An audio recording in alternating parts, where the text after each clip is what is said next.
Kumusta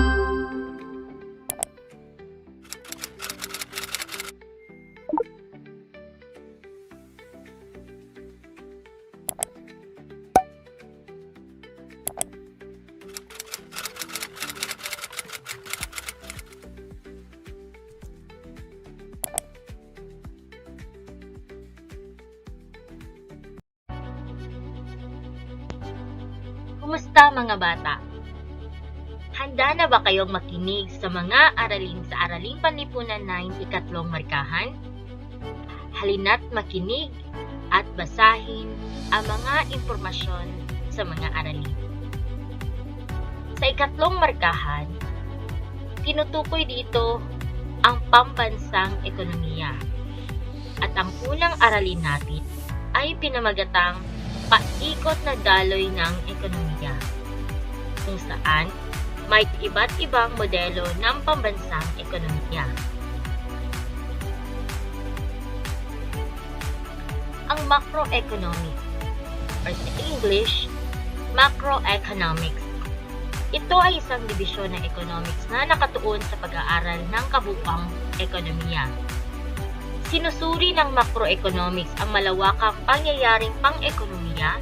Ito ay ang mga pagbabago sa kawalan ng trabaho, pambansang kita, gross domestic product, inflasyon, at antas ng presyo. Gumagamit ng modelo sa pagsusuri ang macroeconomics. Modelo. Ito yung representasyon ng isang konsepto o kaganapan. Ito ay nagbibigay ng konteksto sa pagsusuri ng pambansang ekonomiya sa macroeconomics. Ang modelo ng pambansang ekonomiya ay naglalarawan ng interdependence ng lahat ng aktor sa isang ekonomiya. Sa pamamagitan ng modelo, na ipapakita ng simple ang realidad. Mga katanungan na binibigyang kasagutan ng macroeconomic. Ito ang mga tanong. Ano ang kayarian ng pambansang ekonomiya? Ang pambansang ekonomiya ba ay simple lamang? Ito ba ay nakatutok sa paggalaw ng komplikadong ugnayan ng mga sektor? Ito ba ay tumututok lamang sa panloob na kaganapan? Isinasama rin ba nito ang panlabas na kaganapan? Mga modelo ng pambansang ekonomiya. Ang unang modelo, ito ay isang simpleng ekonomiya. Ang ikalawang modelo, ito ay nagpapakita na ang bahay kalakal at sambahayan sa pamilihan ng tapos na produkto at salik sa produksyon. Ang ikatlong modelo, dito natin makikita ang importansya ng pamilihang pinansyal kung saan nandito yung pag-iimpok o savings at pamumunan o investment na inyong malalaman. Ang ikaapat na modelo, ito yung pagpapakita ng ang pamahalaan at pamilihan ng pinansyal, salik ng produksyon, kalakal, at paglilingkod. At ang panghuling modelo, ito ay ang ikalimang modelo na ang pambansang ekonomiya sa kalakalang panlabas ay kasali. Magsimula tayo sa pinakasimple o payak na ekonomiya. Isa sa mga modelo ng pambansang ekonomiya ay ang unang modelo o tinatawag nating simpleng ekonomiya. Ang sambahayan at bahay kalakal ay isa. Ang lumilikha ng produkto ay siya ring consumer. Ang supply ng bahay kalakal ay demand ito kapag kabilang ito sa sambahayan. So, ang sambahayan at bahay kalakal ay iisa. So, siya ang lumilikha ng mga produkto, siya rin ang kumukonsumo ng mga produkto.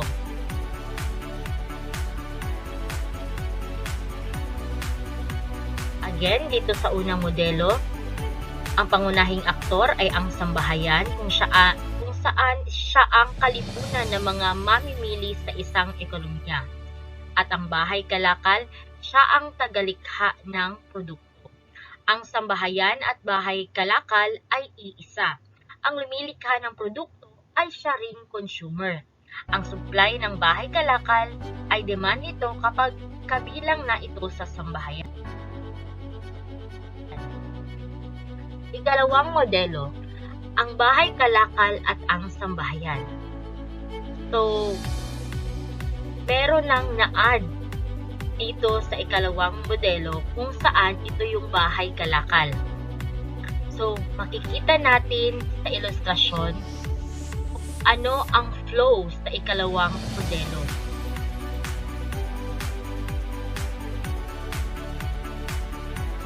So, sa ikalawang modelo, ang bahay kalakal at sambahayan sa pamilihan ng tapos na produkto at salik na produksyon. Ito ang pag-iral ng sistemang pamilihan sa pambansang ekonomiya na ang tugon ay itong mga pangunahing sektor. Ang sambahayan at bahay kalakal. Magkaiba ang sambahayan at bahay kalakal. At may dalawang uri ng pamilihan. Ang pamilihan ng mga salik ng produksyon o factor markets, dito yung kapital, lupa, paggawa, at tapos na produkto o commodity or good markets o commodity markets. So, ito yung mga dalawang uri ng pamilihan sa ikalawang modelo. Sa ikalawang modelo, ipinapalagay na may dalawang aktor sa isang ekonomiya. Again, ito yung sambahayan at bahay kalakal. Ang sambahayan ay may demand sa produkto, ngunit wala itong kakayahang lumikha ng produkto. Ang bahay kalakal ang tanging may kakayahang lumikha ng produkto. Ngunit, kailangan na bumili o umupa ng mga salik ng produksyon at tanging ang sambahayan ang may supply ng mga salik ng produksyon. So, makikipag-ugnayan ang bahay kalakal sa sambahayan sa pamamagitan ng mga pamilihan ng mga salik ng produksyon. Ang kapital o pagbayad ng interes, paggawa o merong pasahod, entrepreneur, ito ang pagkita, and then kita ng sambahayan. Sa interes, pasahod, kita ay para sa sambahayan at ang gastusin ng produksyon ay para naman sa bahay kalakal. Sa pamilihan ng kalakal at paglilingkod, bibili ang sambahayan ng mga produkto na patungkol sa kanyang pangangailangan at kagustuhan. Kitang natanggap ng sambahayan is equal to pambili ng produkto or paggastos sa pagbili ng produkto ng sambahayan. So, ang gastos ng sambahayan is equal to kita ng bahay kalakal. Makikita dito ang interdependence. Maasa sa isa't isa para matugunan ang pangangailangan. Ito naman ang ilustrasyon ng ikatlong modelo. At ang naa dito ay ang pamilihang pinansyal. So, makikita sa ilustrasyon na nadagdagan ang modelo ng pamilihang pinansyal. Pero nandun pa rin ang sambahayan, bahay, kalakal, kung saan meron silang interaksyon sa pamamagitan ng pamilihan ng kalakal at paglilingkod. Ating alamin ano yung ikatlong modelo. Sa ikatlong modelo, ang pangunahing sektor ay ang sambahayan at bahay kalakal. Isinasaalang-alang ng sambahayan at bahay kalakal ang kanilang mga desisyon sa paghinaharap. Hindi ginagamit ng sambahayan ang lahat ng kita para sa pamimili. Hindi lang pangkasalukuyang produksyon ang iniisip ng bahay kalakal. Pamimili at paglikha ng produkto, pag-iimpok o sa English ay savings, at pamumuhunan sa English ay investments. Nagiging mahalagang gawaing pang-ekonomiya ito sa ikatlong modelo. nagaganap sa pamilihang pinansyal o sa English ay financial market. Tatlo ang pamilihan sa ikatlong modelo. Nandito yung mga salik ng produksyon, commodity o tapos na produkto, at ang pangatlo ay sa mga pinansyal na kapital. Nag-iimpok ang mamimili bilang paghahanda sa naharap. Ang bahagi ng kita na hindi nagastos ay tinatawag na impok or savings. Ito ay inilalagak sa pamilihang pinansyal, tulad ng bangko, kooperatiba, insurance company, pawn shop, at stock market. Sa bahay kalakal, hindi lamang pagtupo ang iniisip, pati na rin ang mapalawak ang negosyo sa iba't ibang panig ng bansa. Maaring mahiram ito sa karagdagang pinansyal na kapital. Ito ay gagamiting pupunan sa nasabing plano ng produksyon. Hihiram ang bahay kalakal sa sambahayan o sa pamilihang pinansyal. Ang paghiram ng bahay kalakal ay may kapalit na kabayaran. Babayaran ito ng interes ang hinihiram na puhunan. Sinisingil ang bahay kalakal dahil may kapakinabangan itong matatamo sa paghiram ng puhunan. Ito ay ang pagtaas ng kita kapag lumawak na ang negosyo nito. Ang isang bahagi ng interes na binabayaran ng bahay kalakal ay magiging kabayaran sa sambahayan. Kumikita ng interes ang sambahayan mula sa pag-iipok. Sa sambahayan, meron siyang interes at kita. Ang bahay kalakal naman, meron siyang mahalagang gastusin. Ang pag-iipok at pamumuhunan ay hindi orihinal na gawaing pag-ekonomiya. Ito ay nagaganap dahil nagkakaroon ng pagpaplano para sa hinaharap ang mga naturang aktor o makikita natin dyan sa ilustrasyon na may broken lines. Kung walang pagpaplano para sa hinaharap ang mga naturang aktor, walang pag-iimpok at pamumuhunan. Ang kita ng pambansang ekonomiya ay maitatakda ng kabuuang gastusin ng sambahayan at bahay kalakal, kasama na ang gastusin sa pamumuhunan ng bahay kalakal at kita ng sambahayan sa pag-iipok. Ang paglago ng pambansang ekonomiya ay nakabatay sa pagtaas ng produksyon at sa paglaki ng pamumuhunan. Mahalagang balanse ang pag-iimpok at pamumuhunan.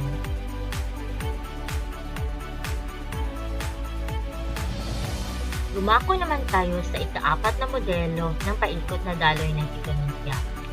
Makikita natin sa ilustrasyon na nandito na or nadagdag na ang pamalaan at nandito pa rin yung pamilihan ng pinansyal, salikid ng produksyon, kalakal at paglilingkod. Sa ika-4 na modelo, ang pamalaan ay lumalahok sa sistema ng pamilihan. Ang mga sektor sa ika-4 na modelo ay ang sambahayan, bahay kalakal, at pamahalaan. Sa pagbabayad ng buwis, ang karagdagang gawain na makikita sa ating ekonomiya. O sa ilustrasyon, sundan ang broken line. Sumisingil ng buwis ang pamalaan para kumite. Ang kita mula sa buwis ay tinatawag na public revenue. Ito ay ginagamit ng pamalaan upang makalikha ng pampublikong paglilingkod. Nauuri sa pangangailangan ng sambahayan at bahay kalakal. Ang kita ng pambansang ekonomiya ay maitatakda ng kabuuang gastusin ng sambahayan, bahay kalakal at pamalaan. Ang paglago ng pambansang ekonomiya ay nakabatay sa pagtaas ng produksyon, produktibidad ng pamumuhunan at produktibidad ng mga gawain ng pamalaan. upang maging matatag ang ekonomiya. Mahalagang makalikha ng positibong motibasyon ang mga gawain ng pamahalaan. Mahalagang maihatid ang mga pampublikong paglilingkod na ipinangakong isa sa katuparan sa pagsingil ng buhay.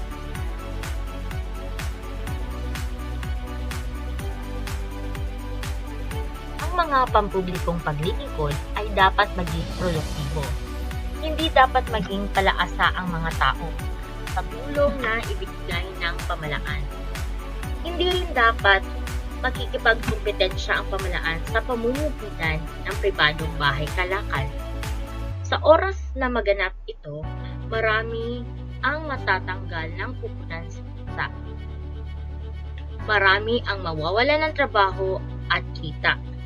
Ang buong ekonomiya ay aasa na lamang sa gawain ng pamahalaan.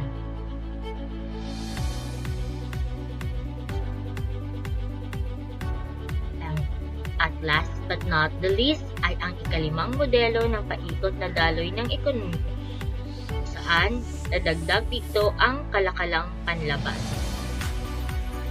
At dito, makikita mo ang flow o ang paikot na daloy ng ekonomiya sa ikalimang modelo.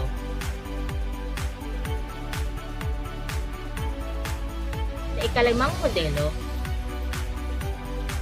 ang pambansang ekonomiya sa kalakalang panlabas.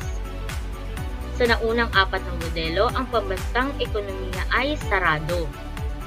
Ang saradong ekonomiya ay hindi nakikipag-ugnayan sa mga dayuhang ekonomiya. Ang tuon lamang ng mga naunang talakayan ay ang panloob na takbo ng ekonomiya. Ang perspektiba sa saradong pambansang ekonomiya ay domestic. Sa modelong ito, ang pambansang ekonomiya ay bukas. May kalakalang panlabas ang bukas na ekonomiya.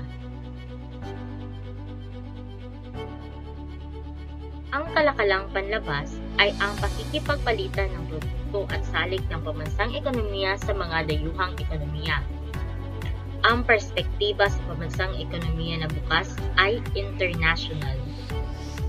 Ang pambansang ekonomiya ay kalimitang tinatawag na buong economy. Ang ekonomiyang kaugnay nito ay tinatawag na dayuhang ekonomiya o foreign economy. May sambahayan at bahay kalakal ang pambansang ekonomiya at dayuhang ekonomiya. Pareho may pinag ng yaman.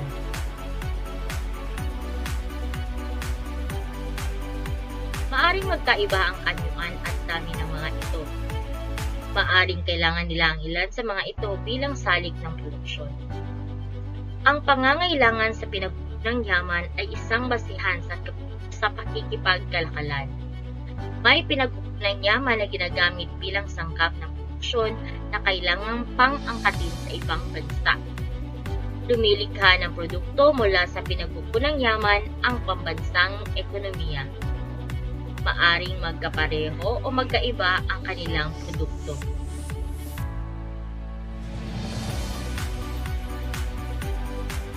Ito ang buod ng aralimuhan na ang macroeconomics ay sangay ng pag-aaral sa economics na nakatuon sa pag-aaral ng kabuuan ng pang-ekonomikong kalagayan ng buong lipunan, saan napapabilang ang mga pinakamaliit na unit ng mga kasapi. Sinusuri nito ang malawakang kaganapang pang-ekonomiko kabilang ang kawalan ng trabaho, pambansang kita, gross domestic product, inflasyon at antas ng presyo. Pangalawa, ang modelo ng pangpaikot daloy ng ekonomiya ay presentasyon ng isang konsepto o kaganapan. Nagbibigay ito ng konteksto sa pagsusuri ng pambansang ekonomiya bilang bahagi ng pag-aaral ng macro. Pangatlo, interdependent ang tawag sa ugnayan ng bahay kalakal at sambahayan sa isa't isa. Pang-apat, ang pagtitimbok at pamumuhunan ay mga gawain ng pamilihang sosyal na magiging mahalaga lamang kung ang dalawang aktor ay mayroong pagpaplano sa hinaharap. Panglima, Ang buwis ay sinisingil ng pamahalaan para kumita at ito ay ginagamit para lumikha ng pampublikong paglilingkod. Pang-anim, ang panlabas na sektor ay tagapangasiwa sa gawain ng pag-aangkat o import at pagluluwas o export ng mga produkto o pagpapalit ito mula sa ating bansa tungo sa ibang bansa. Ang pakikipagkalakalan sa ibang bansa ay mahalaga dahil ito ay isang paraan para makilala ang mga lokal na produkto ng bansa at maaring magpasok ng malaking kita sa pambansang ekonomiya. Ito rin ay paraan para makakuha ng mga materyales o sangkap na mula sa ibang bansa na mahalaga sa produksyon ng ating pambansang ekonomiya.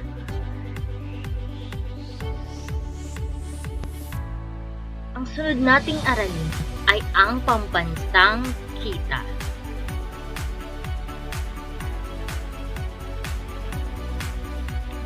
Paano mo masasabi na isang tao ay mayaman?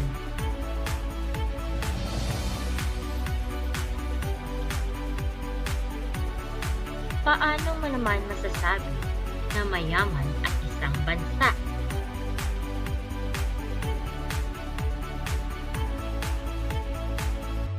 Ito ay mga gabay na tanong. Una, ano ang pagkakaiba ng GDP sa GNP? Pangalawa, paano tinutuos ang GDP growth rate? Pangatlo, ano ang kontribusyon ng mga OFW sa ekonomiya ng Pilipinas? Pang-apat, masasabi mo bang mayaman ang ating bansa?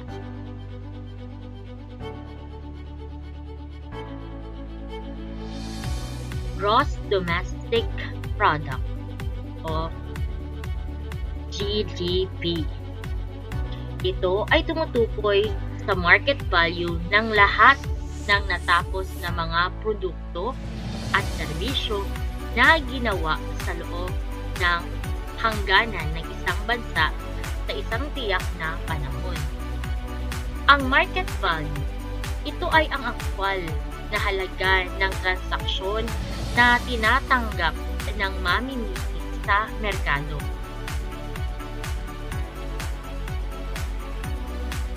Ang gross domestic product ay sumusukat sa kabuuang pampamilihang halaga ng lahat ng natapos na produkto at serbisyo na ginagawa sa loob ng isang takdang panahon sa loob ng isang bansa. Ito ang mga bagay na hindi na kasama sa GDP para hindi ma-double counting. Una, ang intermediate. Ito yung mga produktong kailangan pang iproseso upang maging yari. Ang halimbawa nito ay ang harina na ginagamit para gawing tinapay. So, hindi na rin sinasali yung bakal na ginagamit para sa ating tana o sa paggawa ng mga machine o sasakyan. Second is ang pangalawa, tinatawag itong second hand. Ito yung mga pre-love or mga bagay na binili na ng unang may-ari. At ang pangatlo, ito ang underground economy o tinatawag na black market. Ito yung mga illegal na business at hindi na humihingi ng business permit o pahintulot sa pamahalaan. Ito yung may mga patagong transaksyon. Pagsukat sa GNI. Ayon kay Villegas at Abola, 1992, may tatlong paraan ng pagsukat sa Gross National Income o GNI. Una, pamaraan batay sa gastos o expenditure approach. Pangalawa,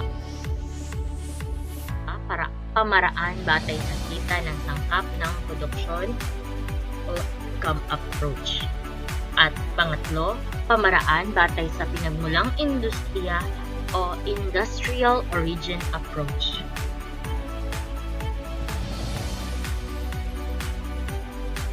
dalawang paraan ng pagtutuos ng GDP. Expenditure approach. Sumusukat sa GDP ayon sa halaga ng paggasta sa tapos na mga produkto at serbisyo. Ito ang formula sa pagtutuos. GDP equals C plus I plus G plus close and open parenthesis X minus M.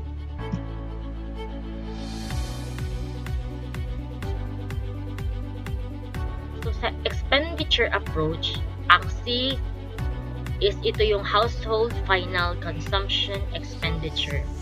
Ang I stands for investment spending. G stands for government final consumption expenditure. X is equal to export and M is equal to or ito yung import.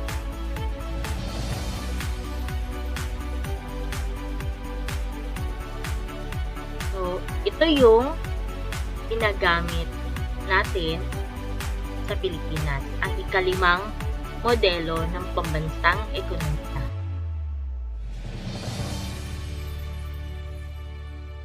Ang income approach naman, ito yung pagsukat sa GDP mula sa kabuuan ng kabayaran sa mga salik ng produksyon. Ang formula para sa pagtutuos ay GDP is equal to wages plus interest plus rent plus profits. Kita ng mga salik ng produksyon. So again, ang wages or ito yung para makuha ang GDP, wages plus interest plus rent plus profits. At para naman makuha ang halaga ng kalakal, ang sahod, ito yung lakas paggawa, interest, yung kapital, renta, ito yung sa lupa, at tubo, ito yung sa entrepreneur. Kung add natin ang apat na ito, makikita natin ang halaga ng kalakal.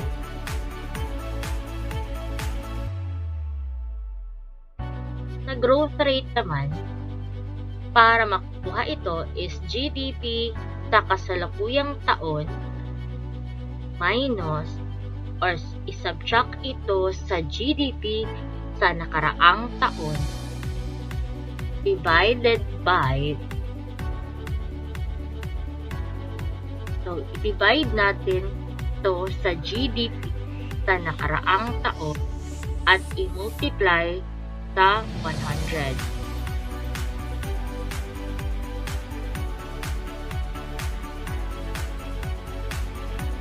Nominal GDP at real GDP. Ano ang kaibahan ng dalawa? Ang nominal GDP ay ang GDP batay sa kasalukuyang presyo sa pamilihan. Ang real GDP, ito ang GDP batay sa presyo ng isang base year o presyo sa pamilihan noong mga nagdaang taon.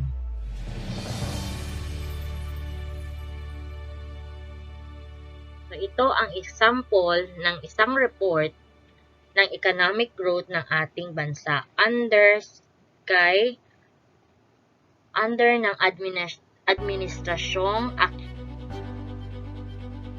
So, makikita natin ang pagtaas at pagbaba ng GDP growth ng ating bansa.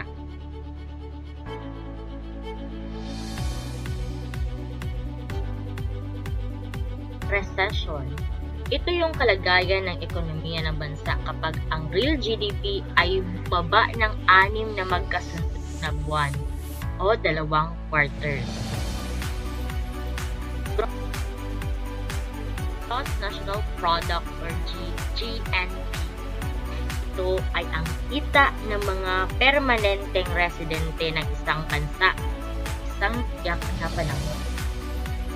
Tinatawag ding Gross National Income o GNI.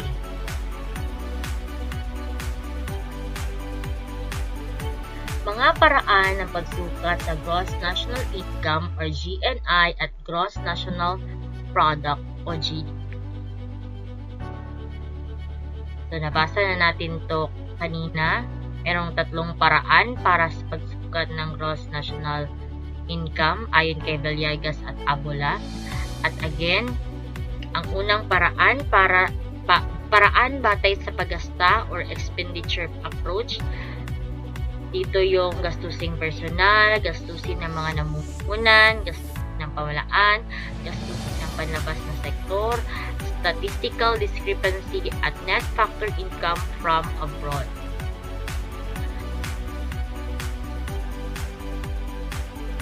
Ang pangalawang paraan, ito yung batay sa kita ng mga sangkap na produksyon or income approach. Dito nakapaloob ang mga sahod ng mga manggagawa, net operating surplus, depreciation, ditugirang bupis at subsidya. At ang pangatlong paraan ay batay sa pinagmulang industriya o industrial origin.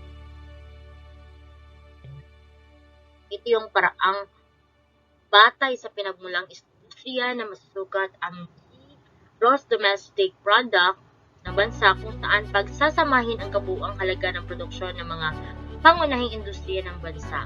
So, kinapapalooban ito ng mga sektor ng agrikultura, industriya, at serbisyo. Sa kabilang banda, isasama ang net factor income from abroad o net primary income sa komputasyon, masusukat din ito ang gross national income ng bansa.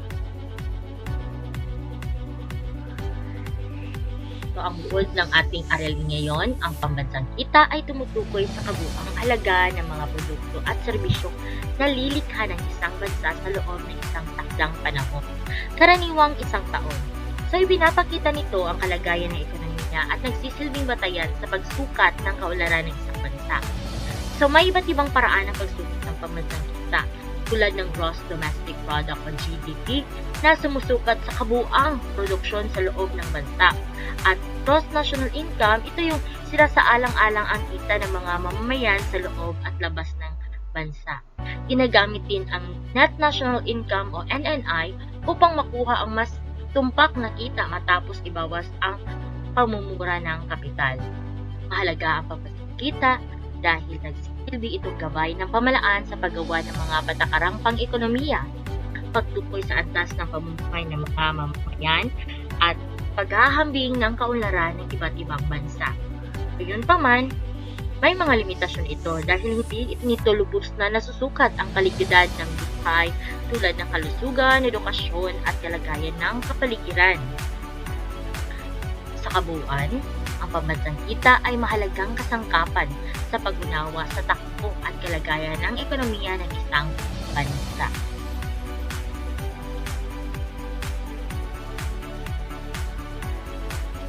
Dumako naman tayo sa ikatlong aralin. Dapat na magatang gaya ng kita, pagtumo at pag-ipok.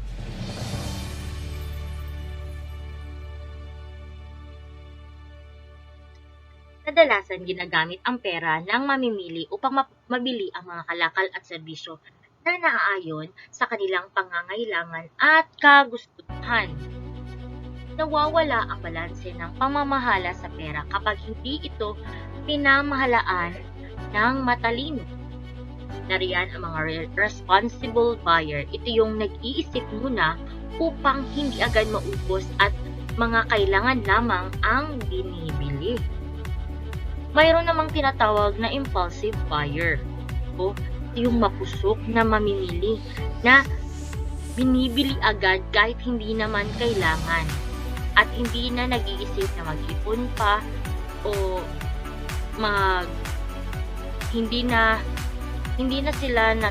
hindi sila natatakot kung maubos agad yung pera o tinatawag din natin itong one day millionaire.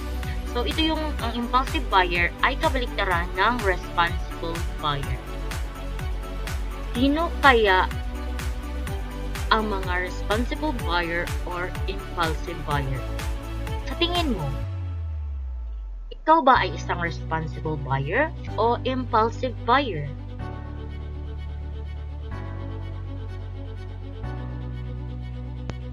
Napag-aralan natin sa nakaraang aralin kung paano maging isang matalinong Ngayon naman ay tutuklasin natin kung ano ang ugnayan ng kita, pagkonsumo at pag-ipok.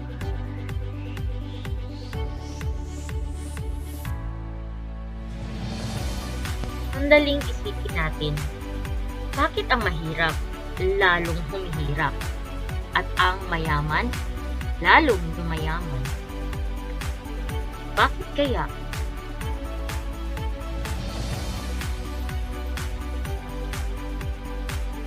So dito tayo sa konsepto ng kita at gastos. Ang kita o sa English ay income ay mahalagang natanggap ng tao kapalit ng produktong ipinagbili o oras na inilaan sa serbisyo. Sa mga may trabaho, ito ay tinatawag na sweldo. Sa mga may negosyo, ito ay tinatawag na ang gastos o sa English expense ay ang paggamit ng pera upang tugunan ang kanyang mga pangangailangan at kebutuhan.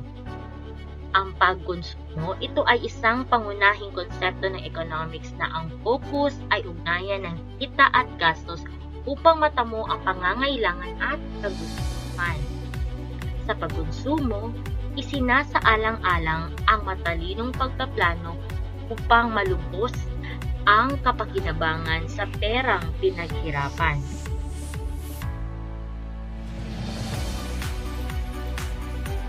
Sa konsepto ng ipon, hindi lahat ng kita ng isang tao ay napupunta sa paggastos. Minsan, may mga bahagi ng kita na hindi ginagastos. Ang halagang ito na kanyang hindi ginamit ay tinawag na ipon o savings. Ayon kay Farmer 2000, ang savings ay paraan ng pagpapaliban ng paggastos.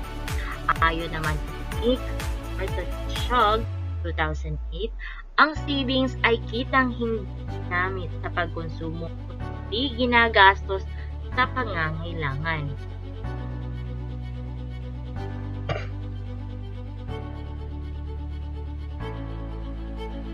Sandaling isipin natin, ang kakayahang kumonsumo ng tao ay nakabatay sa salapi na maaring itong gastusin. Ang salapi na maaring ma-input ay nakabatay kung magkano ang matitirang salapi matapos ibawas ang salaping ginamit sa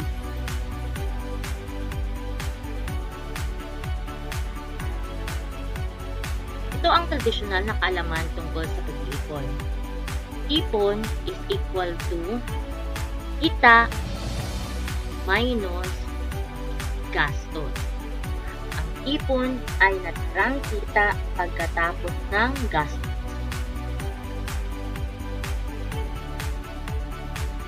Study shows that Filipinos are one of the lowest savers in Asia.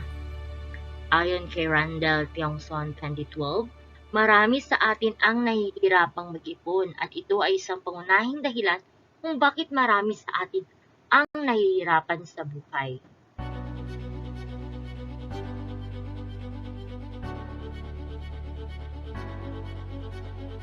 Basahin ang comic strip sa ibaba. Ibigyan ko kayo ng 1 minuto para basahin ito.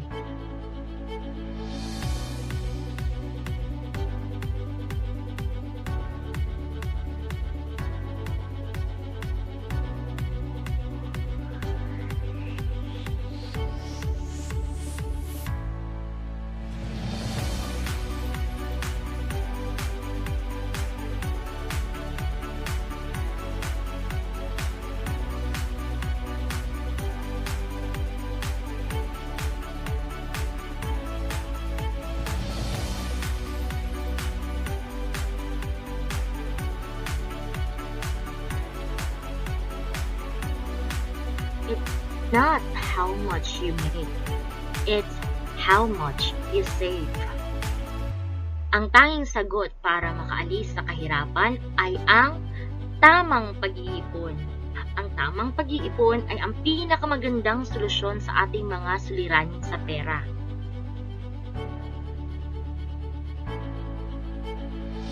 Ito na yung makabagong kaisipan tungkol sa pag-iipon. Kita minus ipon is equal to gastos.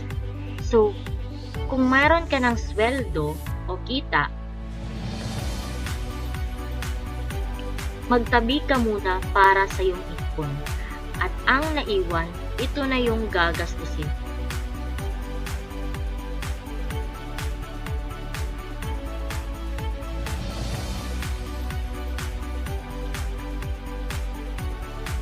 Mahalagang konsepto sa pagkonsumo. Financial literacy, kaalaman tungkol sa wastong paggamit ng pera. Financial mindset, kaisipan kung paano gagamitin ang pera.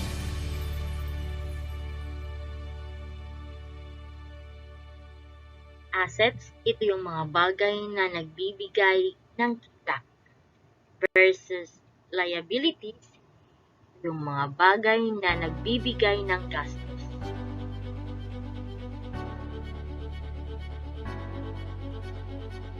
Kapag iuna mo ang luho, tiyak ang kasunod niyan ay luha.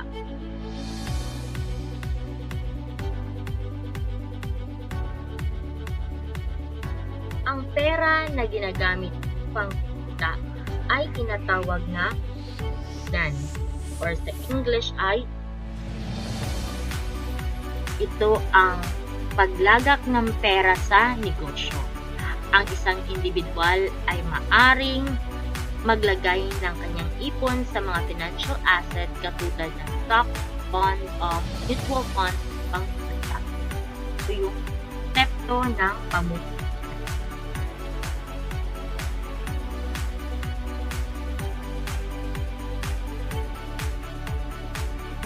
Saving, it is putting it aside as a reserve, not spending the money. Investing in order to earn financial return is growing the money. Saving is not equal to investing. Hindi parehas ang pag-save at pag-invest. There are two types of income. Active, are working for money. You are exchanging time to earn or generate income. While passive, it is money working for you. So income you receive without you going to work or with little effort.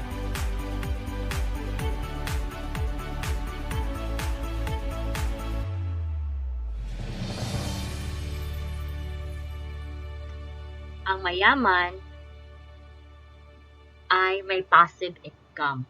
Ang mahirap ay may active income. So, makikita natin sa ilustrasyon na iba ang passive income at active income.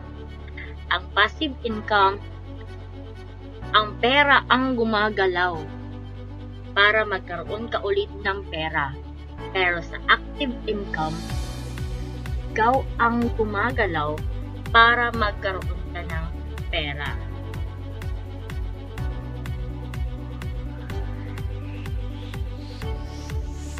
Balikan natin ang tanong, bakit ang mahirap lalong humihirap at ang mayaman lalong yumayaman?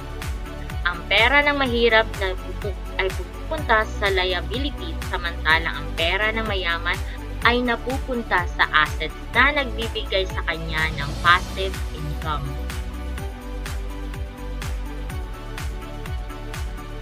Ang tamang pag-iipon, paggastos at sakripisyo ay ang tunay na susi para sa isang matiwasay na buhay. Wala namang masama sa mga gastusin para maging masaya. Ang kailangan lang natin ay tamang prioridad. Kung kailangan nating mag-adjust para makapag-ipon ng tama, pwede tayong magbawas sa mga gastos.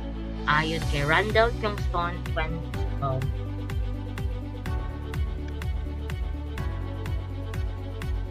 Natutunan natin ang tungkol sa ugnayan ng kita, pagkonsumo at pag-iimpok. Mahalagang mabalanse ang antas ng pagkonsumo, kita at pag-iimpok upang magkaroon ng kalugod-lugod na daloy ng ekonomiya.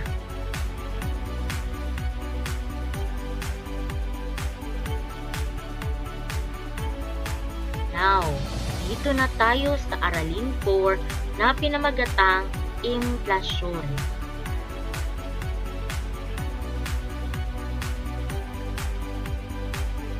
Ang inflasyon o sa English ay inflation. Ito ay isang economic indicator upang sukatin ang kalagayan ng ekonomiya ng isang bansa. Ito ay tumutukoy sa patuloy na pagtaas ng presyo ng mga bilihin sa pamilihan. Ito ay isang suliranin na kinakaharap ng maraming bansa sa daigdig. Narito ang mga tanong.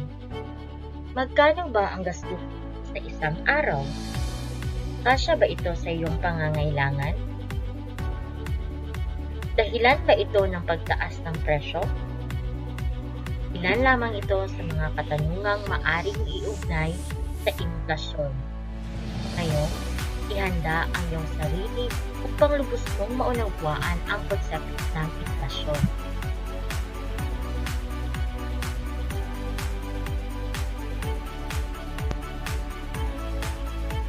Pagmasdan mo ang mga isang larawan. Ang isang larawan ay nagpapakita ng 3 taon. Ang unang taon noong 1998. Kung meron kang 500 pesos, ito ay ang mga bagay na iyong mabibili.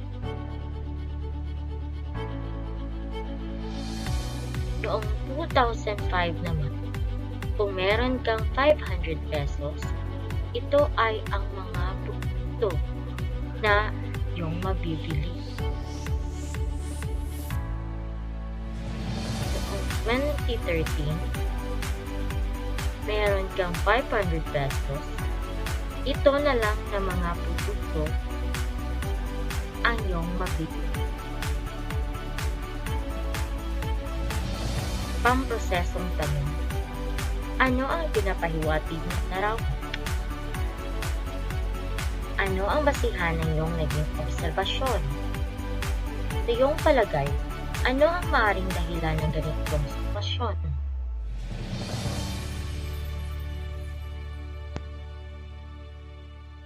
Again, ang inflasyon, ito ang patuloy na pangkalahatang pagtaas ng presyo ng mga bilihin sa lahat o halos lahat ng pamilihan sa buong bansa.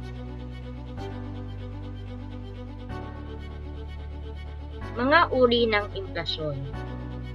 Ito ang demand pull, cost push, at structural inflation. Ating alamin anong ang pinagkaiba ng mga ito. Demand pull. Isang uri ng inflasyon kung saan ang lahat ng sektor ng ekonomiya, nabibilang dito ang sambahayan, kumpanya at pamalaan ay may kani-kanilang demand sa anumang uri ng produkto. Ito ang bubuo sa aggregate demand ng ekonomiya. Ito ay nagaganap kapag ang pagnanais ng mga sektor na makabili ng produkto at serbisyo ay mas marami kaysa sa kanyang supply o i-produce ng pamilihan.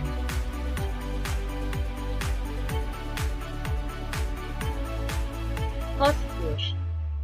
Isa rin itong uri ng inflasyon kung saan nagaganap kapag ang halaga ng gastos ng produksyon ay tumaas.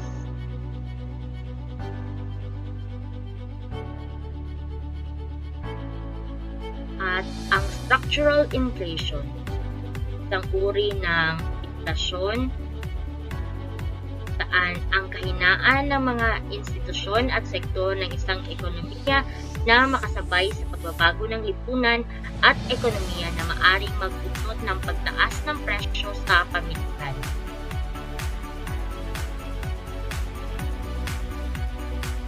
Ito ang mga dahilan ng inflasyon.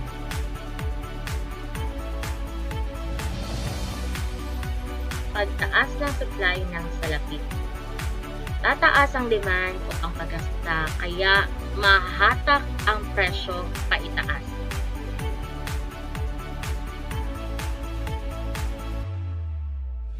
Import. Dahil sa pagiging import-dependent ng isang bansa, mas natutuon ang mga mamamayan sa produktong banyaga kaysa sa lokal. Ang epekto nito, pagdagsa ng produktong dayuhan. Ang solusyon nito ay linangin ang lokal na pinagkukunan o tangkilikin ang sariling atin.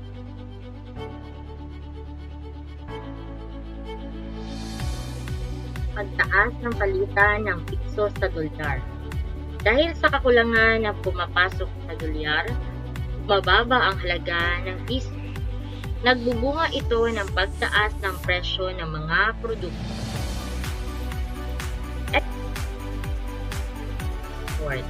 Dahil mas nakatuon ang mga mamayan ng isang bansa sa mga dayuhang produkto, dahil roon mas sinutuon ang produkto na magbenta sa ibang bansa. Ang epekto nito, kakulangan ng supply sa lokal na pamilihan.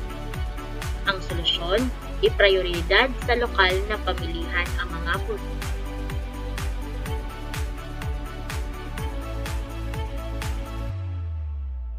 Monopolyo o kartel. Nakapagkokontrol ng presyo ang sistemang ito. Kapag nakontrol ang presyo at dami ng produkto, malaki ang posibilidad na magiging mataas ang presyo. So, gaya na lang halimbawa ng kumpanya ng Meralco o dito sa atin ay Double Type.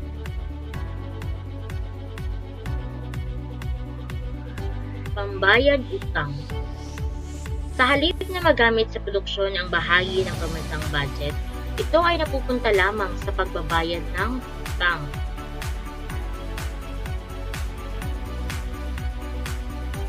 Mga paraan ng paglutas ng suliraning dulot ng inflasyon. So, isa sa mga paraan na ipinapatupad ng Bangko Sentral ng Pilipinas ang mga patakaran na sa pananalapi upang mabawasan ang supply ng salapi. Dapat ding pahalagahan ng pamalaan ang maayos na paggastos, pagbabudget, pangungulekta ng buwis at pangungutang. Dapat na taasan ang antas ng produktibidad lalo na ng pagsasaka. Nakababawas ng suliranin ang pagtitipid at wastong paggamit sa mga inaangkat na material at kagamitan na kailangan sa produksyon.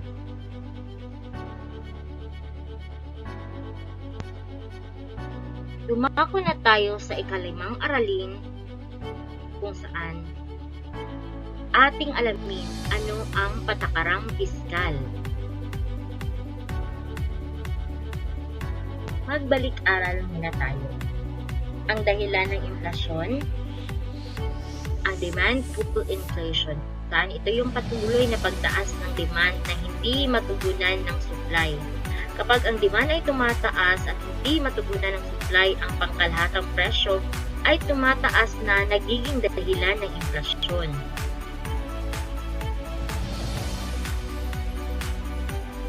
Narito rin ang import-induced inflation. Ito yung kapag ang produksyon ay nakadepende sa mga imported na produkto at nagkaroon sa pagtaas ng mga presyo nito.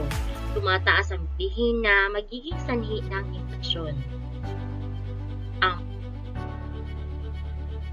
profit push inflation o ito yung dahil sa mga negosyanteng ang ibig ay malaking kita, itinatago ang mga produkto na nagiging sanhi ng kakulangan at nagiging sanhi ng pagtaas ng presyo ng bilihin.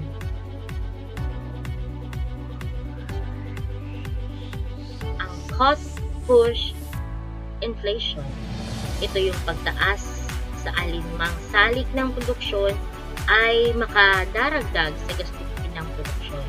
Ang pagtaas na ito ay gastusin ay idaragdag sa presyo ng mga natapos na produkto.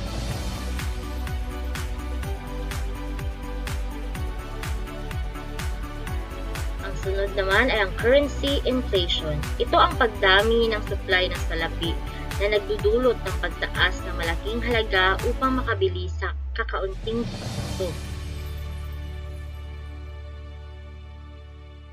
Ang petrodollars inflation, ang labis na pagtaas ng petrolyo ay nagiging sanhi sa pagtaas ng pagkalahatang presyo ng mga bilihin.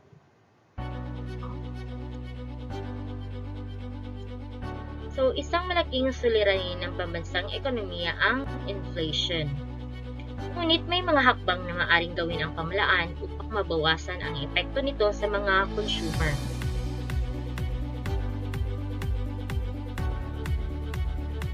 Iba't iba ang kalagayan ng pambansang ekonomiya.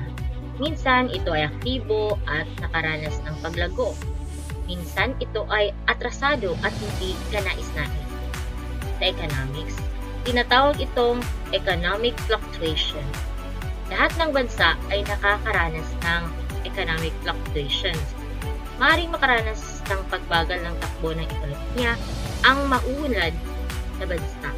Maaaring sumigla ang ekonomiya ng mga papaunlad na bansa.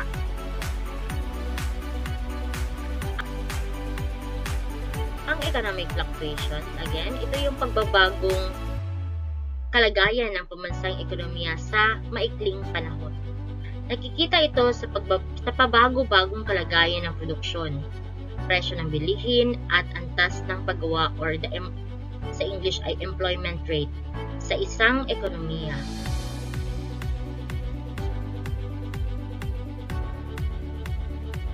Meron tayong tinatawag na boom period at bust period. Ang boom period, ito ay tawag sa panahon kung saan nakararanas ng masiglang ekonomiya ang isang bansa. Sa panahon ito, mataas ang produksyon ng bahay kalakal at mataas ang paggastos ng tambahayan o consumer spending. Sa bust period naman, ito yung tawag sa panahon kung saan nakararanas ng matamlay na ekonomiya. Sa panahon ito, mababa ang produksyon ng bahay kalakal at mababa ang consumer spending.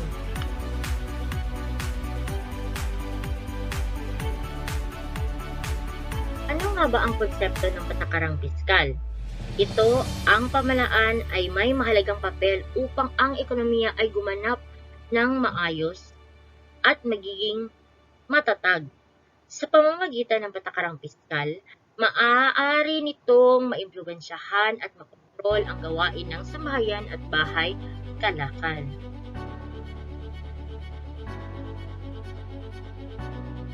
Ng patakarang piskal, ito ay ang tutukoy sa behavior ng pamahalaan patungkol sa paggasta at pagbubuo. Ang salitang piskal o sa English ay fiscal ay nagmula sa salitang Latin na fis. Ang ibig sabihin ay basket o bag. Sa paglipas ng panahon, ang salitang ito ay naiugnay sa bag ng salapi o partikular na salaping hawak ng pamahalaan. Kaya sa madaling salita, ito ay tutukoy sa gampanin ng pamahalaan patungkol sa paggasta at pagbubuwis ayon kay Balitao et al. 2014.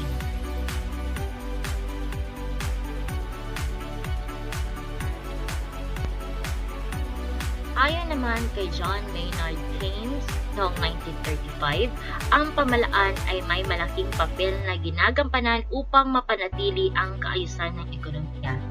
Dahil ang mga desisyong nauukol sa patakarang piskal tulad ng halaga ng gagastusin at halaga ng ipapataw na buwis ay mahalagang desisyong ginagawa ng pamahalaan.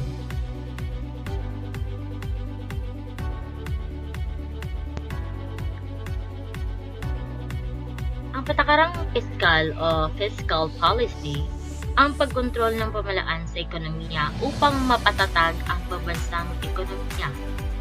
Nakapaloob dito ang paghahanda ng budget, pangungulekta ng buwis, at paggamit ng so, ito yung mga dapat ninyong tandaan kung sinasabi natin ang patakarang piskal. Ito yung mga gawain when it comes to fiscal policy.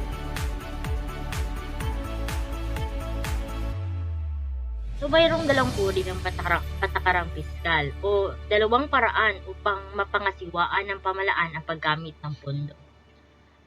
Ito ay ang expansionary fiscal policy at contractionary fiscal policy.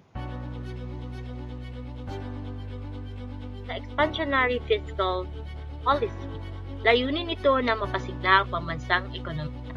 Ginagawa ito upang mahikayat ang mga mamimili na gumastos, kabilang dito ang pamumuhunan ng pamalaan at pagbabawas sa ibinabayad na buwis.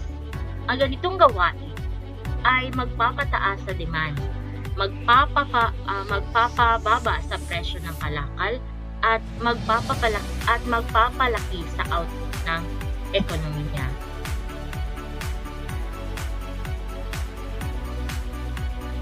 Samantalang ang contractionary fiscal policy, ang layunin nito na bawasan ang sobrang kasiglahan ng ekonomiya dahil ang labis na mataas na demand supply ay magdudulot ng inflation. Kabilang sa mga hakbang ito ang pagbabawas sa gastusin ng pamalaan, pagsasapribado ng ilang pampublikong korporasyon, at pagpapataas sa singil ng buwis. Ang ganitong gawain ay magpapababa sa demand at magpapataas sa presyo ng kalakal at pagbabawas sa output ng ekonomiya.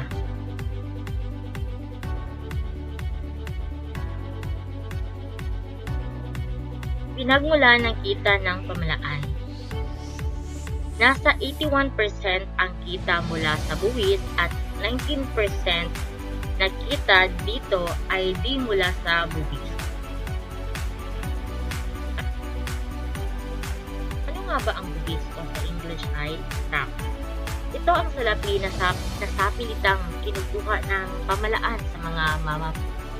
Ito ay maaaring ipataw ng pamalaan sa mga ari-arian, kalakal o serbisyo. Ang buwis ay sakop ng kapangyarihan ng pamalaan.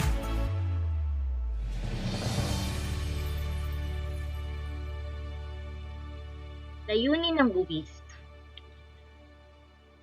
Una, mapataas ang kita ng pamalaan. Pangalawa, pagpapatatag ng ekonomiya. Pangatlo, mapangalagahan ang industriyang panloob laban sa mga dayuhang kalakal. Pang-apat, gamit para sa tamang distribusyon ng kita. Pang-lima, regulasyon para sa tamang pagbili at pagbubuo ng kalakal.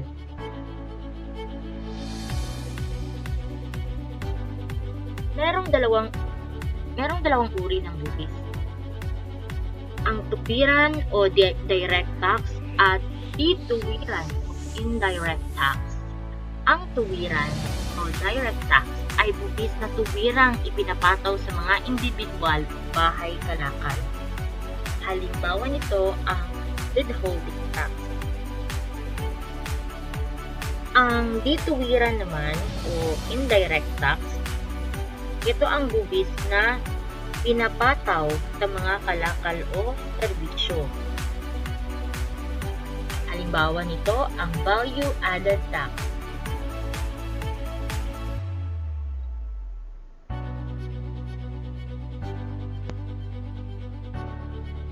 Ito ang mga halimbawa ng buwis.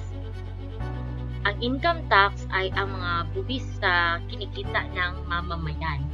Ang road users tax, ito yung sa mga may-ari ng sasakyan. Business tax, ang buwis sa mga may-ari ng negosyo. Value-added tax, ito yung makikita mo sa resibo. Bibili ka sa mall, o kaya sa mga store na merong resibo. Maaari mong tingnan doon, makikita mo sa resibo ang VAT o value-added tax. Ito yung buwis sa mga bibili kalakal. Amusement tax. Ito yung buwis sa mga libangan tulad ng han, parke at skalan. Buwis sa mga kalakal na galing sa ibang bansa. Ito yung import duty tax.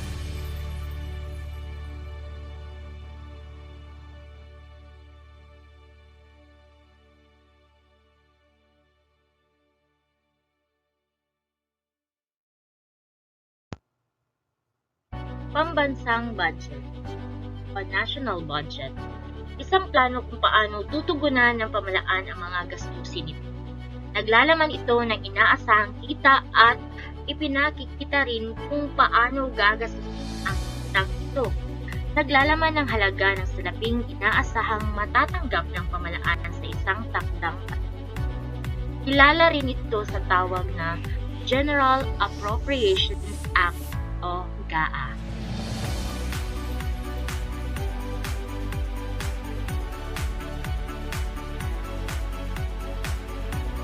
paghahanda ng budget, binibigyan ng pansin kung magkano ang gagastusin sa programa ng pamahalaan tulad ng depensa, edukasyon at kalusugan. Ang kabuuang gastusin ay maaring baguhin upang mapataas o mapababa ang output ng ekonomiya.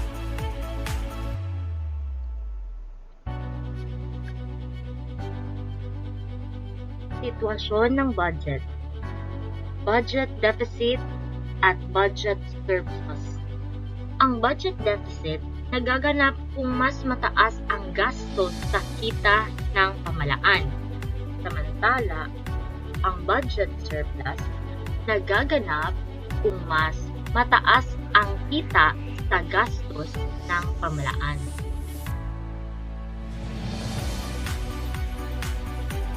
Mga sangay ng pamahalaan na namamahala ng pambansang budget.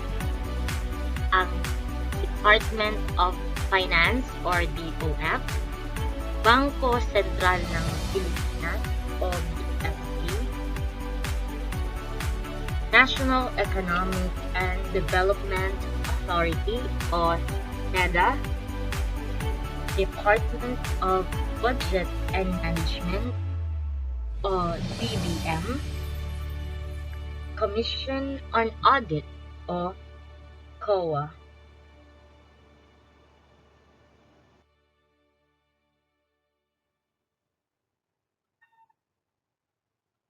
Pagbuo ng pambansang budget. Budget preparation. Ito yung paghahanda ng panukalang budget. Budget legislation. Ito yung pagsusuri at pag-aproba o hindi pag-aproba ng panukalang budget. Budget execution. Ito yung pagbibigay ng budget at paggamit nito. Budget accountability. Ito yung paghahanda ng ulat upang malaman kung gagamit ng tama ang pambansang budget.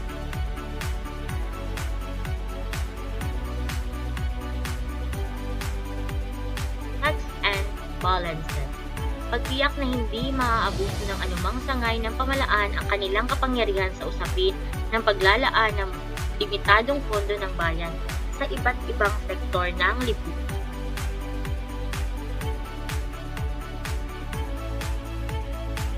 Gastusin ng pamahalaan ayon sa uri. Personal Services o PS, gastusin para sa mga sweldo, honoraria at bonuses ng mga kawani ng pamahalaan. Maintenance and other operating expenses or MOOE, gastusin para sa operasyon tulad ng kuryente, papel, at pagka. Capital Outlay o CO, ito yung gastusin para sa karagdagang asset tulad ng gusali, lupa, sasakyan o makinarya.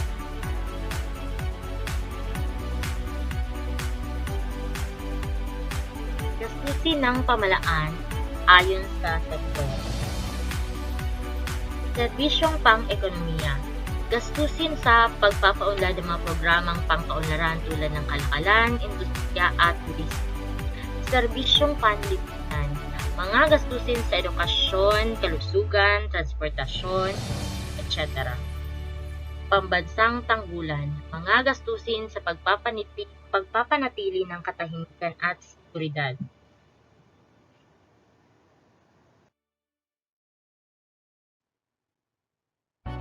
Gastusin ng pamahalaan ayon sa sektor. Pangkalatang pampublikong paglilingkod, mga gastusin sa pagsasagawa ng tungkuling pansibigo tulad ng tulong sa panahon ng kalamidad, pagpapautang, etc. Pambayad utang, ito yung gastusin na pinambabayad sa mga utang ng bansa, panlabas o panlooban.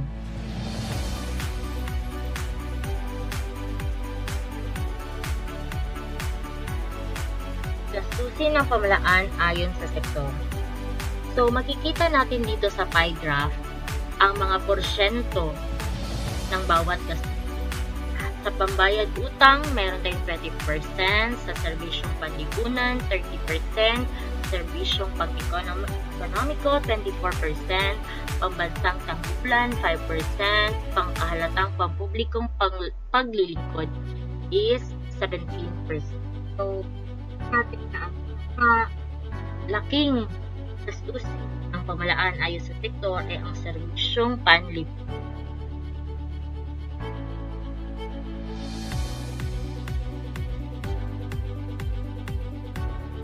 Ang pambansang budget at paggasta ng pamahalaan.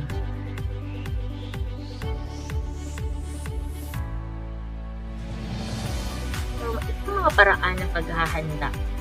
Una, budget call muna mula sa Department of Budget and Management o DepEd. Ang pangalawa, hinihimok ang pakikisangkot ng mga civil society organizations at iba pang stakeholders. Ang pangatlo, magkaroon ng pagtatanggol ang bawat ahensya ng masusi namang susuriin. Pang-apat, mula sa rekomendasyon, pag-aaralan naman ito ng isang executive review board mula sa kalihim ng DBM at mga mataas na mga opisyal ng pamahalaan. Ang panglima, ang National Expenditure Program ay bubuuin ng DBM ayon sa napagkasunduan. Ay kaanim, ihaharap na ito sa Pangulo upang linangin ang NEP. At ang pangpito, titipunin na ang malagang dokumentong buko sa Presidential Budget at NEP at ito ay ipapasa sa Kongreso bilang General Appropriations upang sang-ayunan at ng ganap na batas.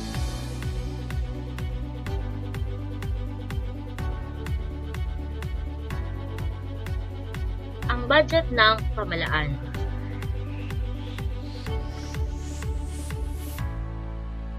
Inihahanda ito ayon sa prioridad ng pamahalaan kung saan ang edukasyon, pangkalusugan, social welfare at pangpangunahing serbisyo ang pinaglalaanan nito. Budget ayon sa sektor, budget ayon sa iba't ibang pagawaran at special purpose funds, budget ayon sa expense class, at budget ayon sa mga review. Na ang budget ng pamahalaan ay masusing pinag-aaralan upang mapagkalooban ng tamang alokasyon ng pamahalaan.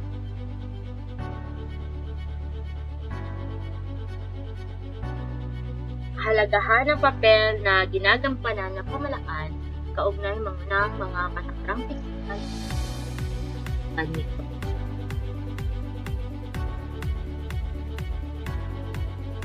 Una, ito ang pangunahing tagapagtakda ng mga patakaran na maghahatid sa ikagaganda ng kondisyon ng ating ekonomiya. Pangalawa, nagsasaayon mga pamamalakad upang matugunan ang ilang problemang pang-ekonomiya tulad ng pagbibigay regulasyon sa pagdaragdag at pagbabawas sa gastusin. Pagpapataas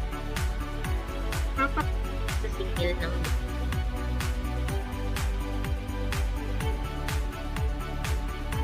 atin na mahalaga ang bahaging nagampanan ng pamahalaan sa pagdago o pagpapatatag ng ekonomiya sa bansa.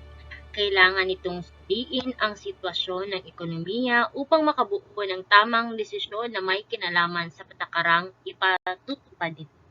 Kaya mahalaga talagang ang gampanin ng pamahalaan sa paglago ng ating ekonomiya, sapagkat ito ang pangunahing institusyong nagtatakda ng direksyon ng kaunlaran sa ating bansa. So, sa pamamagitan ng mga patakaran sa pulis, paggastos ng bayan, regulasyon sa negosyo at mga programang panlipunan, direktang naaapektuhan ng pamahalaan ang antas ng trabaho, presyo ng pagbihin, pamumuhunan at kabuhayan ng mamamayan. Kaya I suggest na dapat ang namumuno sa pamahalaan o ang dapat nating ilagay o iluklok sa pamahalaan at iboto talaga natin ay yung mga tao o yung tumatakbo na may sapat na kaalaman at kakayahan sa pamamahala at ekonomiya. Meron siyang may tapat na gusto at may integridad. May malinaw na bisyon at konkretong plano. Isa siyang makatao at may malasakit sa mamamayan. at handang makinig at makipag-ugnayan sa kanyang mga nasasakupan. So malaking hamon din sa bansa natin ang epekto ng COVID-19 ng pandemic. Nagdulot ito ng mga suliraning pang-ekonomiya na sumusunod sa husay ng pamalaan kung paano tutugunan ang mga hamon nito. Kaya buti na lang, maayos ang pamalaan natin noon, kaya nakakaya natin ang COVID-19 pandemic.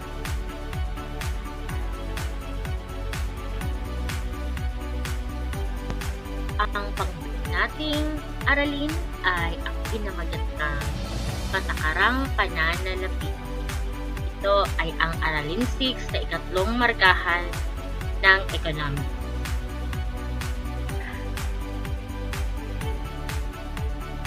Balikan natin.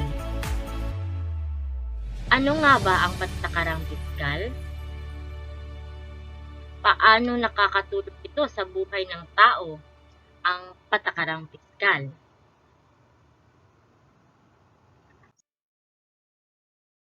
So, ang isang ekonomiya ay nakararanas ng economic fluctuations o pabago-bagong antas at kalagayan ng isang ekonomiya. Maaring makaranas ng period at bust period ang ekonomiya ng isang bansa.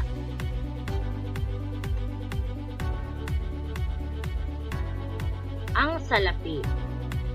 Ano nga ba ang salapi? At para saan ito?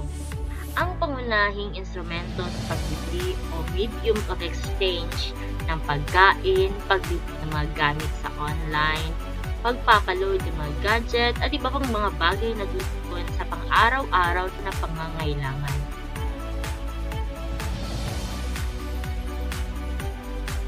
Ito ay mahalaga na mapag-aralan at maunawaan ang konsepto ng pananalapi, lalo na sa pamamahala nito. Ang pangangasiwa sa dami ng salapi sa sirkulasyon ay kinakailangan ng matalinong pagdedesisyon, lalo na kung ang pinag-uusapan ay ang ekonomiya ng bansa.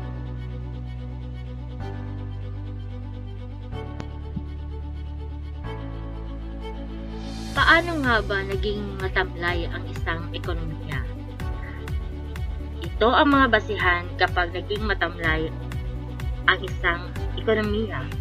Kapag ang bansa ay nasa bust period, nangangahulugan na ang ekonomiya nasa pababang antas. Sa panahong ito, ang mga kumpanya ay nagtitipid ng gastos at kung minsan ay nagtatanggal ng mga manggagawa, lalo na kapag ang bansa ay nahaharap na sa resesyon. Ano naman ang recession? Ito ay ang kalagayan ng ekonomiya kung saan pababa ang GDP ng bansa sa loob ng 2 quarter or 6 na buwan o higit pa. Sa ganitong kalagayan, ang mga tao ay nagtitipid at kaunting salapi ang dumadaloy sa ekonomiya.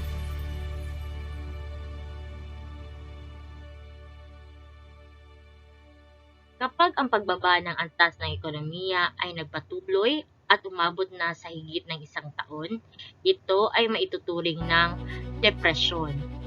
Ang depresyon ay ang mahabang panahon ng patuloy na paglubog ng isang ekonomiya. Isang beses pa lamang ito nangyari sa daigdig. Naganap ito noong 1929 at tumagal na hanggang 1933. Tinawag itong Great Depression dahil sa higit sa 4 na taon ang itinagal nito at maraming bansa ang naapektuhan ng ganitong krisis sa pang-ekonomiya.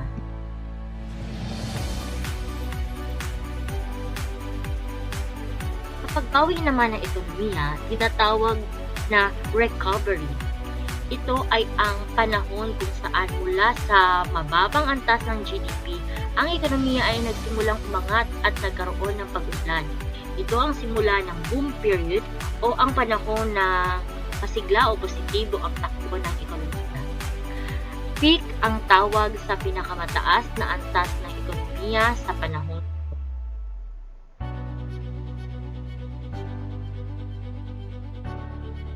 Sa konsepto ng patakaran ng pananalapi, sa pang-araw-araw na pamumuhay, malaking parte nito ay ang paggastos, kung kaya naman ang salapi ay may mahalagang ginagampanan sa ating buhay. Ang salapi ang pangunahing instrumento sa pagbili o medium of exchange ng pagkain, pagbili ng mga gamit at ibang pang mga bagay na tutugon sa pang-araw-araw na pangangailangan ng isang tao. So, sandaling isipin natin, bakit hindi gumagawa ng pera ang pamalaan at pamigay na lamang ito sa mga tao upang wala nang mahirap sa bansa? Bakit kailangang umutang ng pamalaan sa ibang bansa upang mapunan ang kakulangan sa budget na kinakailangan ng ating bansa? So, ang patakaran sa pananalapi ay tumutukoy sa paggamit ng salapi at kung paano ito inilalaan sa iba't ibang gawaing pang-ekonomiya. Sa Pilipinas, ang pangunahing institusyon na nangangasiwa sa patakaran sa pananalapi ay ang Bangko Sentral ng Pilipinas o BSP na may layuning mapatatag ang ekonomiya ng bansa.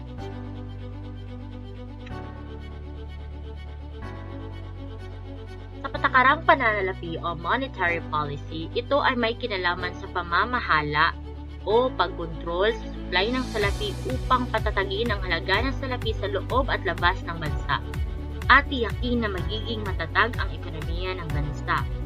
Ang mga institusyon ng pananalapi ang may malaking pananagutan sa pagpatupad ng patakaran sa pananalapi sa pangunguna ng Bangko Sentral ng Pilipinas.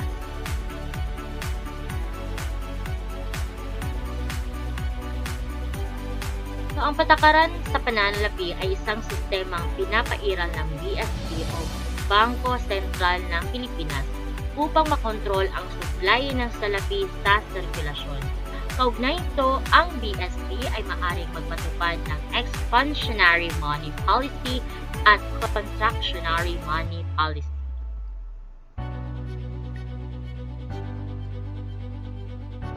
Ang expansionary money policy or tinatawag ding easy money policy, layunin nito na mahikayat ang mga negosyante ang kanilang negosyo.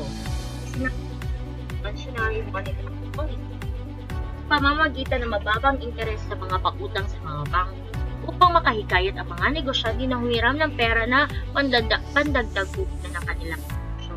Pagdudulot ito ng paglikha ng maraming trabaho at magkakaroon ng kakayanan ang mga na bumili ng produkto na magpapataas ng kabuuang demand para sa sambahayan at bahay kalakal.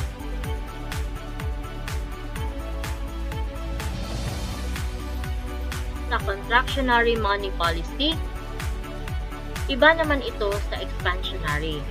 Ang contractionary money policy ay tinatawag din siyang tight money. Ayunin naman ito na mabawasan ang paggasta ng mga namumuhunan at produksyon ng kalakal. Sa pamaraang ito, mababa ang presyo at nagiging dahilan sa pagbagal ng ekonomiya. Itataas ng pamalaan ang interes sa pagpapautang upang mahikayat ang mga negosyante na huwag mangutang.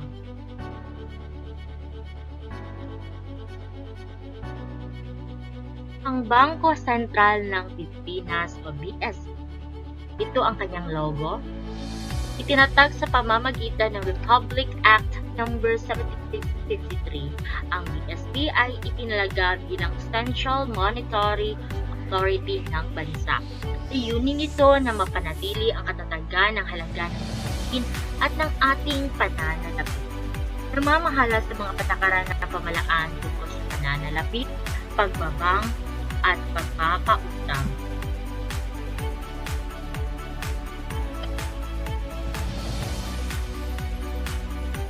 Sa institusyon ng pananalapi, ito yung pangunahing institusyon na inaasahan ng pamalaan na mamamahala sa paglikha, pag-supply, pagsasalin-salin ng salapi sa ating ekonomiya.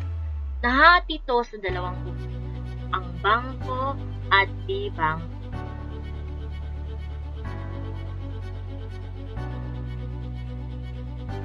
Letter A, bangko.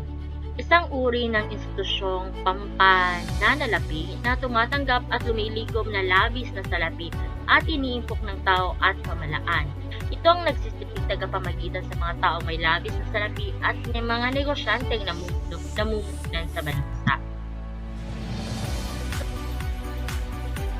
Ang Huli ng bangko sa ekonomiya, tagaingat ng salapi at pondo, hirama ng salapi ng mga negosyante, garantor sa mga nanghihiram ng salapi. Ang garantor ay nagpapatunay na ang pagkatao ng mga nanghihiram ng salapi ay mabuti. Sila rin ay nangangasiwa sa palitan ng mga salapi ng iba't ibang bansa. Ito ang mga uri ng bangko. Una, bangko ng pagtitipid o thrift bank. Ito ay tinatawag din na savings bank na humihikayat sa mga tao na magtipid at mag-impok ng ilang bahagi ng kanilang kita. Narito ang Savings and Loan Association na nagpapahirap sa salapi at tumatanggap ng impok na pera ng mga kasapi. Ang Private Development Bank o tumatanggap ng deposito ng kasama, nagagamit sa pagpapahiram ng mga puhunan sa mga small and medium-scale industries. Ang Savings Mortgage Bank, humihikayat din sa tao na mag-impok at tumanggap ng sanla ng publiko bilang prenda sa pangungutang ng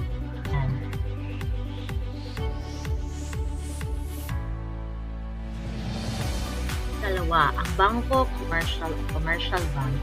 Ito ang bangko na nakikipag-ugnayan sa mga nag-iimpok at mga negosyante at kapitalista.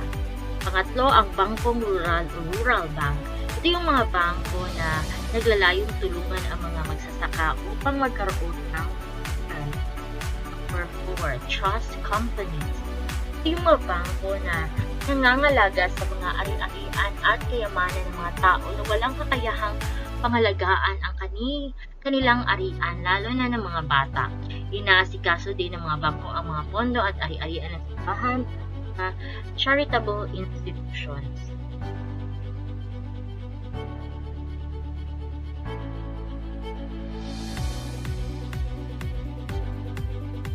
Mga espesyal na bangko. Isa na dito ay ang Land Bank of the Philippines. Ito ang logo ng Land Bank. NAD.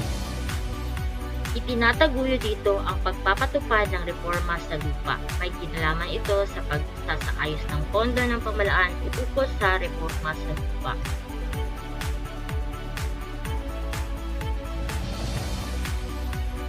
Sunod ay ang Development Bank of the Philippines o DBP. Ito ay ang nagbibigay tulong pinansyal sa pagpapatupad ng mga programa at proyekto na magpapaunlad ng punahing sektor ng industriya, ang agrikultura at industriya.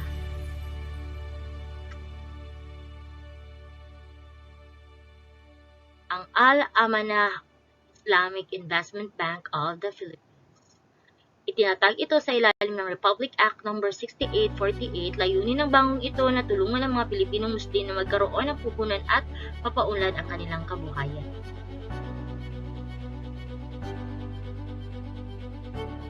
Dito naman tayo sa mga institusyon ni bangko. Maaring turing na nasa ilalim ng institusyon ng pananalapi ang mga sumusunod sapagkat tumatanggap din sila ng kontribusyon mula sa mga kasapi. Lalalago ito at muling ibinabalik sa mga kasapi pagdating ng panahon upang ito ay mapakinig. Narito ang kooperatiba. Ito ay isang kapisanan na binubuo ng mga kasapi na may nagkakaisang layunin. Para maging ganap na lehitimo ang isang kooperatiba, kailangan itong irehistro sa Cooperative Development Authority or CDA.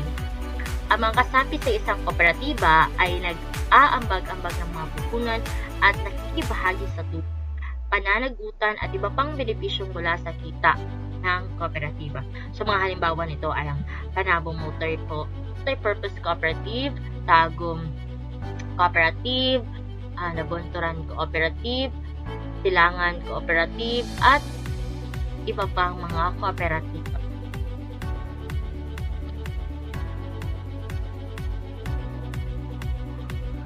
Pawn shop o tinatawag na bahay sanglaan. Tinatag ito upang magpautang sa mga taong madalas mangailangan ng pera at walang paraan upang makalapit sa mga bangko. Ang mga individual ay maaring makipagpalitan ng mahalagang ari-arian tulad ng alahas at kasangkapan na tinatawag na collateral kapalit ng salaping katumbas ng isinangla. kasama na ang interest.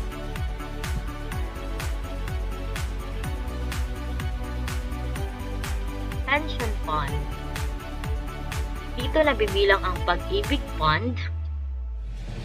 Ang Pag-ibig Fund ay pagtutulungan sa kinabukasan. Ikaw, bangko, industriya at gobyerno ay itinatag upang matulungan ang mga kasapi nito na magkaroon ng sariling bahay. Ang Government Service Insurance System o GSIS namamahala sa pagkakaloob ng tulong sa mga manggagawa ng pamalaan. Ang Social Security System o SSS, ito ang nagkakaloob ng siguro sa mga manggagawa sa mga pribadong industriya at kumpanya.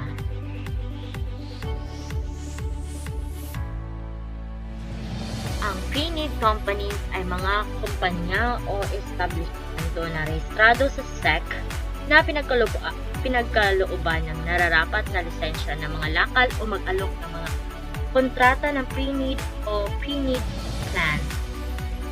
Halimbawa nito ang Prudential Life. Insurance company o kumpanya ng seguro. Ang insurance company ay mga rehistradong korporasyon sa SEC at binigyan ng karapatan ng Komisyon ng Siguro o Insurance Commission na mga lakal ng negosyo ng siguro sa Pilipinas.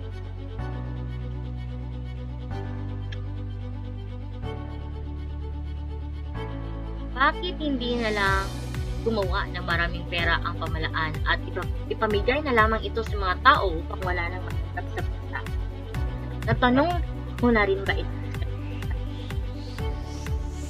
Kung ito ang iyong tanong, ang sagot ko ay ang labis na supply ng salapi ay magbubunga ng overheated economy. Ito ay nangyayari kapag sobrang taas ng demand dahil sa labis na paggasta.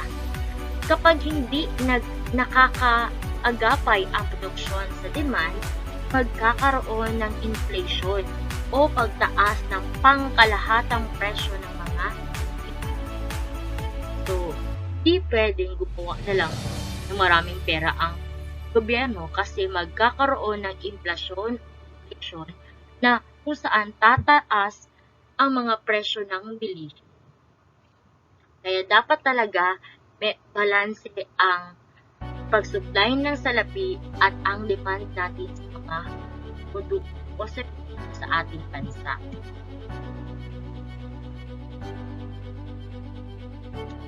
Isa-isip. Mahalaga na mapag-aralan at maunawaan ang konsepto ng pananalapi lalo na sa pamamahala. Ang pangangasimwa sa dami ng salapi sirkulasyon ay kinakailangan ng matalinong pagdedesisyon, lalo na kung ang pinag-usapan ay ang ekonomiya ng bansa.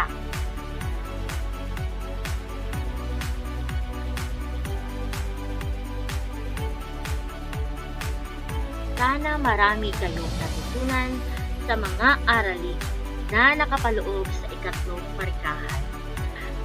Learning is fun, kaya meron pa kayong gustong malaman, huwag mag-atubili, magtanong o tingnan muli ang video lesson upang mas lalong maintindihan ang mga aralin. Thank you for watching! Bye! Huwag mag-amping!